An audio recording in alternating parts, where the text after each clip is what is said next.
हमारे जीवन में सुख शांति आनंद कभी कभी आते हैं, लेकिन वह क्षण भर ठहरते हैं और फिर चले जाते हैं, और वहीं दुख विषाद का सिलसिला शुरू हो जाता है।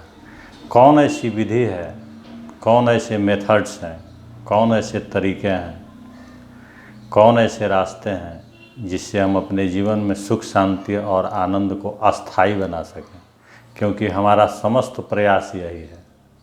ऐसा नहीं है कि हम जीवन में सुखी नहीं हुए हैं। जब विवाह हुआ तो सुखी हुए, जब घर बना तो सुखी हुए, जब बेटा पैदा हुआ तो सुखी हुए, लेकिन वह सुख ज़्यादा दिन तक नहीं ठहरा। आज हम इस मेथड पर, इस विधि पर, इस तरीके पर बात करेंगे कि हमारा सुख और शांति ज़्यादा देर ठहरे। कोई ऐसा माध्यम या स्रोत या अंतर्धारा मिल जाए जिससे हमारा सुख दिनों, वर्षों, अनंत काल तक छाया रहे, उसकी मिठास कभी कम ना हो। यह सत्य है कि सभी मनुष्य सुख चाहते हैं, शांति चाहते हैं, लेकिन आपको जानकर आश्चर्य होगा कि सही अर्थों में हम सुख और शांति नहीं चाहते हैं, क्योंकि जीवन में हमें कई बार सुख और शांति मिल चुकी है। जैसा कि मैंने बताया, जब हमें ज़्यादा पैसे मिलते हैं, ज़्यादा सम्मान मिलते हैं, शादी होता है, बच्चा पैदा करते हैं, घर बनाते हैं, यश मिलता है, लेकिन वह सुख ठहरता नहीं है। तो मनुष्य की आत्यंतिक खोज क्या है? चाहे वह शिक्षा के माध्यम से हो, धन के माध्यम से हो, पद के माध्यम से हो, यश के माध्यम से हो, मनुष्य क्या पाना चाहता है? कर्मचारी हो या अधिकारी, बच्चा हो या बूढ़ा, साधु हो या शैतान, सब लोग सुख के लिए दौड़ रहे हैं, लेकिन सबकी आंखें अशांत है। सबकी ललाट पर जो है, चेहरे पर चिंता की रेखाएं पड़ी हुई हैं।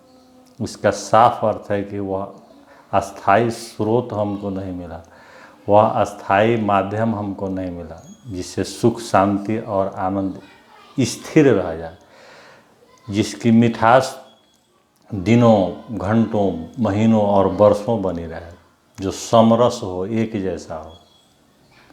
मनुष्य वैसे माध्यम और वैसे स्रोत की खोज में है जिसमें अस्थायित्व हो, परमानेंसी हो, जिसमें क्षणभंगुरता का गुण न हो।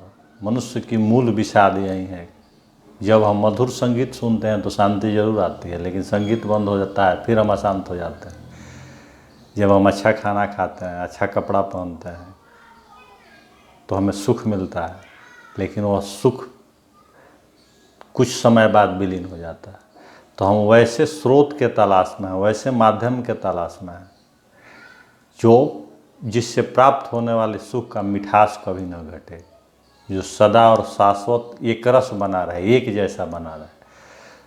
तो वह सुख का स्रोत कौन है? यही आज के विचार का मूल बिंदु है। तो वह सुख का स्रोत बाहरी दुनिया में कोठी कार, जेवर जमीन, पैसा, पोशाक, यह आदमी कितना हो एकत्र कर ले, इससे मिलने वाला नहीं है। क्योंकि यह एकत्र करके आदमी बाहर तो स्वयं को भर लेगा, लेकिन भीतर का खालीपन, भीतर की रिक्तता, भीतर का भयकुम्भनेस जैसे कि तैसे बनी रहेगी। गरीब का अपना दुख है और अमीर का अपना दुख है।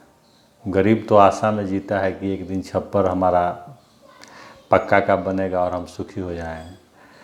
अमीर की तो सारी आशाएं ख़त्म हो चुकी हैं, क्योंकि उसकी लगभग सारी ज़रूरतें पूरी हो चुकी हैं। अब वह क्या करे? तो ऐसा नहीं कि जो सब पा लेते हैं वो बिल्कुल सुखी हो जाते हैं। उनको एक नया ढंग का जो है विषाद पकड़ता है। तो मनुष्य के भीतर का खालीपन, भीतर का एम्प्टीनेस, भीतर का वैकुम्भनेस, वह रिक्तता जो है हम बाहर की वस्तुओं से भरने का प्रयास करते हैं। पुत्र से, धन से, यश से, पद से, घर से, पैसे से, और वह रिक्तता सदा बनी रहती है। एक चीज़ पाते हैं, फिर हमारी इच्छा उछल कर दूसरे चीज़ पर चली जाती है, दूसरा पाते हैं, फिर तीसरे पर चली जाती है। इच्छाएं दुष्पूर है, महात्मा बुद्ध ने ऐसा कहा है। इच्छाएं क्षितिज के समान है, जैसे ज़मीन और आकाश मिलते हुए प्रतीत होते हैं, लेकिन उसको पकड़ने के लिए आप जाएं तो कहीं उसको छू नहीं सकते हैं कि ज़मीन और आकाश मिल कहाँ रहा है। तो हमारी इच्छाएं क्षितिज के समान हैं, इच्छाएं दुष्पुर है, इसको पूरा नहीं किया जा सकता है। तो फिर क्या किया जाए कि हमारे जीवन में अस्थाई सुख शांति और आनंद बनी रहे। आज हमारी मूल विषाद क्या है कि हम जहाँ हैं वहाँ होने से, हम जैसे हैं वैसे होने से संतुष्ट नहीं हैं। हम जहाँ हैं वहाँ से अन्यथा होना चाहते हैं, हम जैसे हैं वैसे होने से अन्यथा होना चाहते हैं। यही हमारी मूल विषाद है। तो मनुष्य के जीवन में अस्थाई सुख शांति आनंद कैसे आए, इसके लिए उसको स्वयं के केंद्र पर लौटना होगा,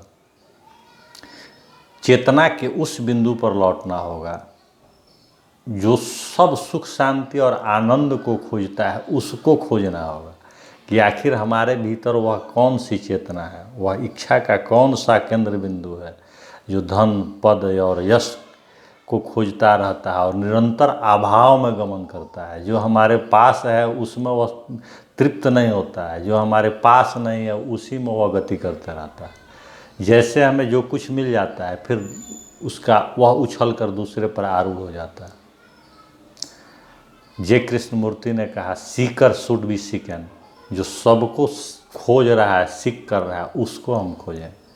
जब तक उस बिंदु के तरफ हम अपने चेतना के तीर को नहीं मोड़ेंगे तब तक अस्थाई शांति हमें नहीं आएगी। समझ के इसी दिशा को, बोध के इसी अवधान को महावीर ने आत्म स्मरण कहा है, बुद्ध ने सम्यक स्मृति कहा है, कबीर ने सुरति कहा है, गुरुजीएफ ने आत्म सेल्फ रिमेम्बरेंस कहा है और पतंजलि ने प्रत्याहार कहा। क्योंकि बाहरी दुनिया में आदमी कहीं दौड़ ले उसको अस्थाई तृप्ति नहीं मिलती है और वह उसका गंतव्य कहीं ले नहीं जाता है सिवाय कब्र के। यहाँ सिकंदर भी उतने ही अतृप्त मरते हैं और यहाँ भिखारी भी उतने ही अतृप्त मरते हैं।